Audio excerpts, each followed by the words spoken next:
Okay, this is for the Integi rear hub carriers. I was getting some binding issues. As you can see with this one, it takes quite a bit of pressure. That right about there should drop freely. They're binding. So what I did on this one, get my bad cut finger out of there, shaved both sides of the end of this RPM upper arm back into here a little bit, from here forward, both sides. Reason why I did it like that is because mine mounts to the middle. I mount mine to the middle hole here, so you got this extra bit of the arm on the carrier extends back into here, and so basically from the whole point back you're getting binding, and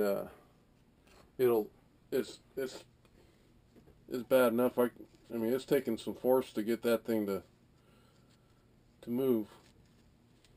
So I wasn't, my suspension wasn't articulating the way it should be in the rear. In fact, it would, you could push the rear end down and it would stay squatted down. And one reason why I had discovered these were stiff, because I was replacing this axle that I broke last weekend on this side, and when I took this off, I noticed this thing was just tight as could be. I mean, it's like, wow, okay.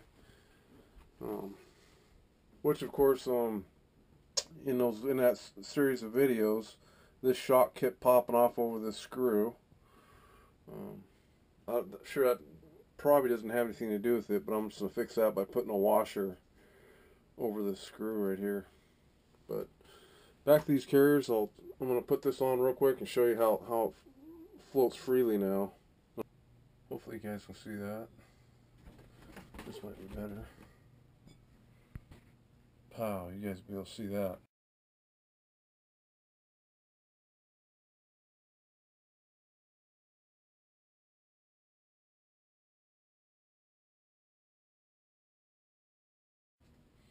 The other part I was worried about was that maybe I was pinching, as I'm tightening this down,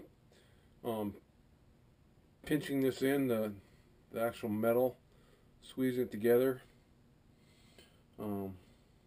First route I was going was trying to think of putting like some kind of, cutting a little sleeve out of this, drilling holes on each side and putting a sleeve in the middle to keep it from pinching together. But I think by grinding this back into this arm a little bit, I think I actually solved the problem. And I'll tighten it down a little bit now. Kind of show you guys that it's now moving freely. I hope that you're getting this on video.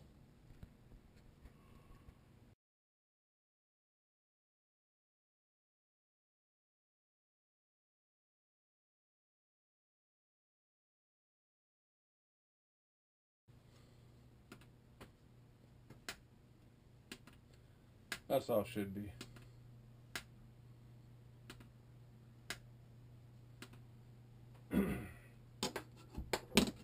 Check, see if I got enough. And it could go a little bit tighter.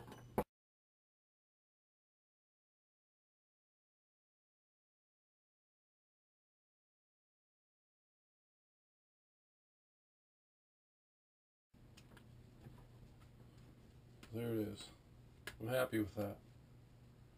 I can feel it catching just a little bit right there, but it's not that bad.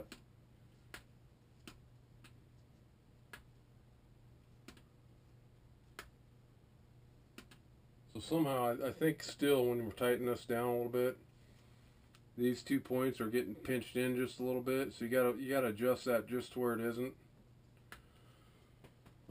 I tried adjusting it out without shaving any of the plastic off. But the problem is this screw going through here just isn't long enough, and that this nut on this side, there just isn't enough threaded onto it So you got to trim a little bit off, and you can see that's really biting in quite hard in there all the way around. So I'm going to do this side, and hopefully it'll float real nice just like this one.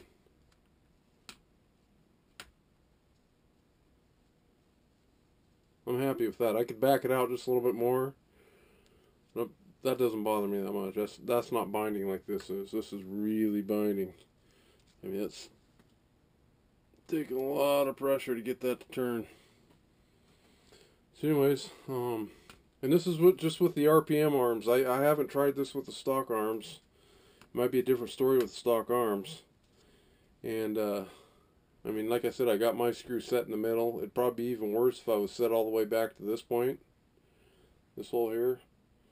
And then, but this is where I got mine sitting. Alright. Alright, so next up is these upper arms. I feel all kinds of binding going on in there. And they just don't move as freely as the bottom ones. I mean, the bottom one's sticking a little bit, but not much. I mean, it's just barely sticking. This one, compared to this,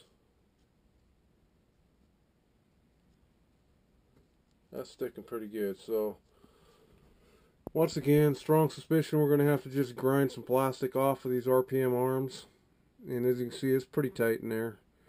So, my next shot will be after I grind everything off, to see if we got free movement in this arm.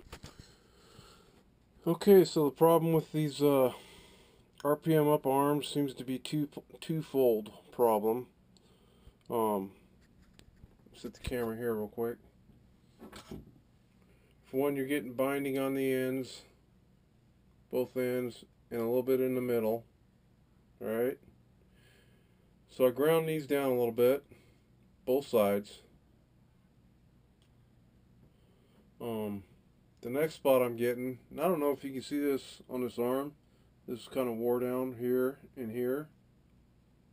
Where it slides in like that, it's binding on the outside edge here.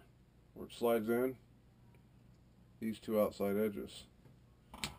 So if I point my flashlight right there, I hope you guys can see that. It's binding in here on these, on this stuff, especially probably on this inner one the most, but on the bottom here. So it's like I'm going to have to round these down a little bit. So, and once again, I don't know if this is a problem with the stock arms, but it appears to be with these RPM arms. So I hope it doesn't affect the performance, and I hope they don't break now. But I've ground down RPM stuff before, and it's withstood some pretty good stuff, so I feel pretty confident. Look at that, swinging nicely now. So everybody likes to have their suspension freed up and moving freely, and I'm no different. I don't want no binding going on here. So this is still the right side, and I'm still working on this right side.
check that out. Slide the pin in.